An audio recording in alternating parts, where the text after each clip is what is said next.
Bonjour les graphes, ravi de vous retrouver pour cette nouvelle vidéo. Aujourd'hui, on va parler d'un sujet qui fâche, c'est les pertes en bourse. Et des pertes, j'en ai eu beaucoup. Quasiment, hein, je me suis amusé, même si c'était pas du tout amusant de remonter tout ça. Alors bien entendu, c'est proportionnel au capital. Ça, les pertes ont tendance en pourcentage à se réduire, hein, mais en valeur également à augmenter. Ce que je remarque également, c'est que je fais moins de grosses erreurs, et clairement, c'est ça qui fait la différence ces 2 dernières années où mes performances ont complètement explosé.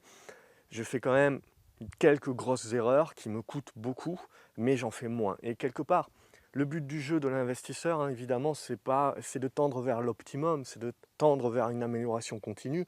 Mais à aucun moment, bien entendu, on fait du 100% et on a tout le temps raison, hein, c'est toujours comme ça.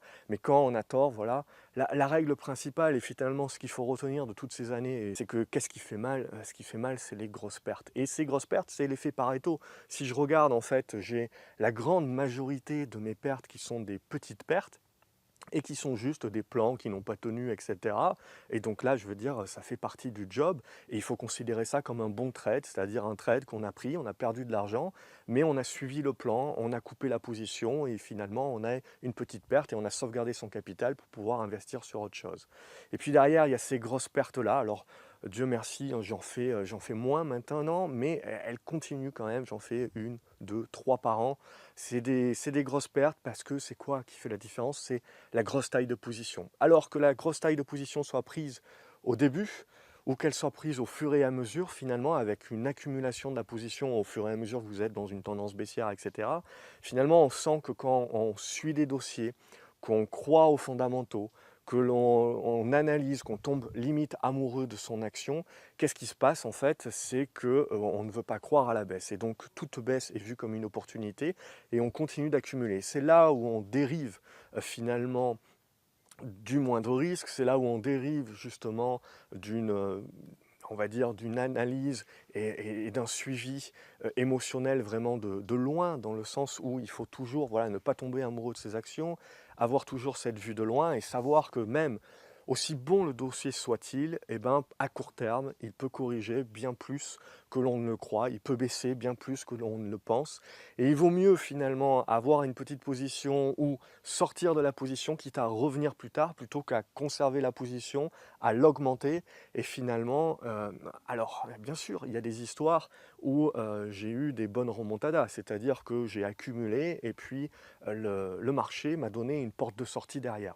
Qu'est-ce qui s'est passé sur ces niveaux-là? C'est-à-dire même si j'ai pas perdu d'argent ou même si j'en ai gagné beaucoup, c'est quand même à considérer comme des mauvais trades. Pourquoi? Parce que bah, ils ont été accumulés et que le marché a été sympa, il m'a offert une porte de sortie. Mais en règle générale, qu'est-ce qui se passe quand vous êtes dans une grosse taille de position, que vous souffrez pendant des semaines, voire des mois de votre moins-value?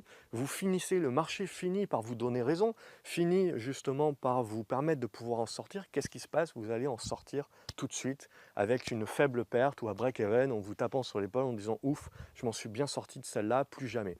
Pour au final voir que vous allez avoir raison, que cette action va continuer de monter, voire potentiellement va doubler, va tripler suivant les conditions et que donc vous étiez finalement dans un très bon trade. La leçon de l'histoire ici, c'est pas de se dire, eh ben, la prochaine fois, je continue à croire à mon dossier, je continue à accumuler, je continue à surdimensionner ma position et je tiens la position jusqu'à ce que le marché me donne raison et potentiellement, voilà, je fais mon coup d'une vie.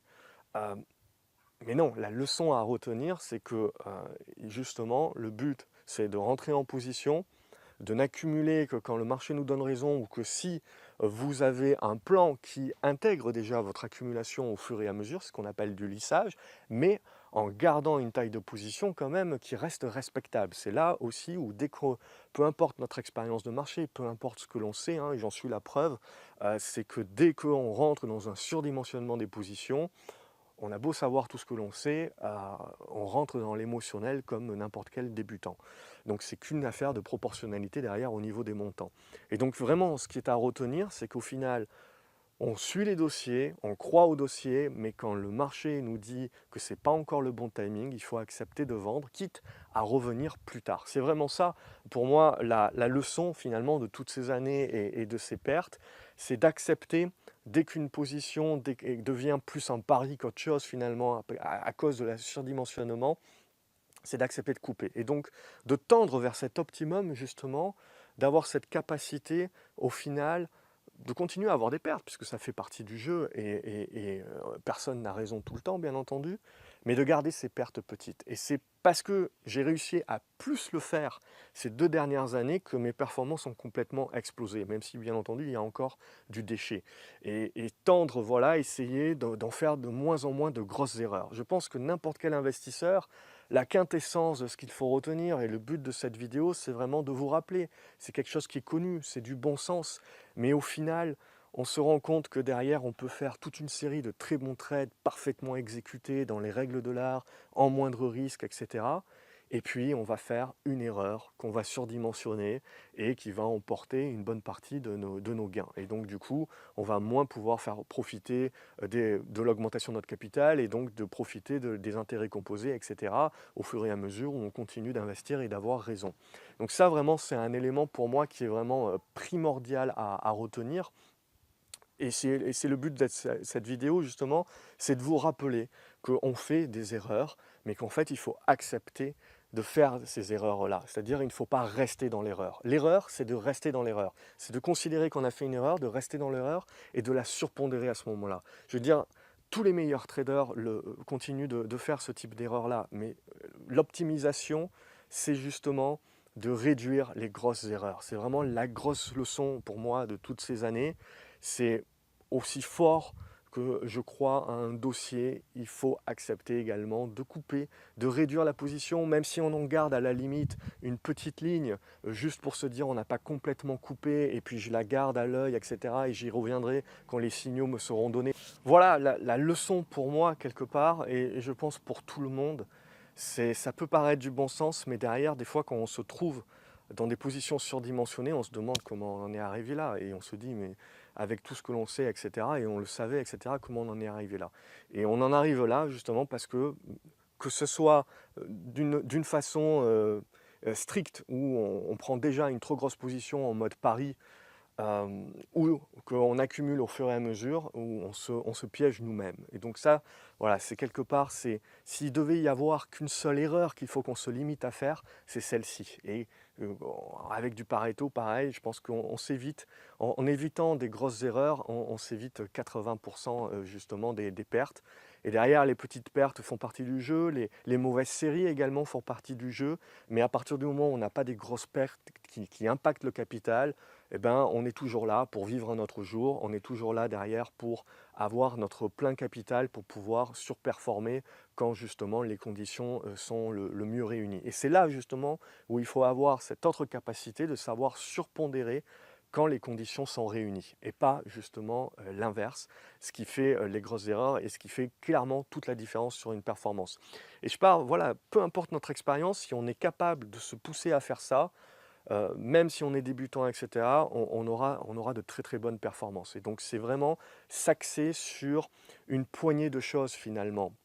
C'est comme dans tout sport de haut niveau, je pense que voilà, si on s'axe à améliorer juste les points majeurs qui font la différence, on s'axe juste sur ça, le reste est complètement superflu. C'est comme en bourse, l'analyse technique c'est très bien, vous pouvez continuer à passer des heures à pousser votre analyse technique, mais pour moi, la différence à un moment donné, lorsqu'on a un niveau et un background d'analyse technique qui est suffisant pour décortiquer un graphique, c'est derrière la gestion de votre émotionnel, la gestion de votre risque, la gestion de votre taille de position. C'est là-dessus qu'il faut bosser un max parce que c'est ça qui fait clairement la différence. Donc cette vidéo, c'était vraiment pour axer une nouvelle fois sur ce point-là, me servir moi aussi de voir un petit peu ce qui a été fait ces dernières années, et pas seulement la performance, parce que quand on regarde la performance, on se dit, bon, mais j'ai été bon, j'ai pas besoin de faire autre chose. Mais c'est vraiment de voir là où on peut améliorer les choses. Et souvent, on se projette uniquement à savoir et à mieux rentrer sur les positions, mais savoir mieux les gérer, c'est quelque part aussi là où se fait la différence. Voilà, j'espère que cette vidéo vous a plu, vous aidera. N'hésitez pas à la répéter parce que c'est vraiment là le nerf de la guerre pour moi. C'est là où se fait la différence. N'oubliez pas de la liker, de la partager si ça peut aider d'autres personnes également. Je vous attends en commentaire pour savoir ce que vous en pensez et abonnez-vous à la chaîne. Excellente journée à vous les graphes et à la prochaine vidéo.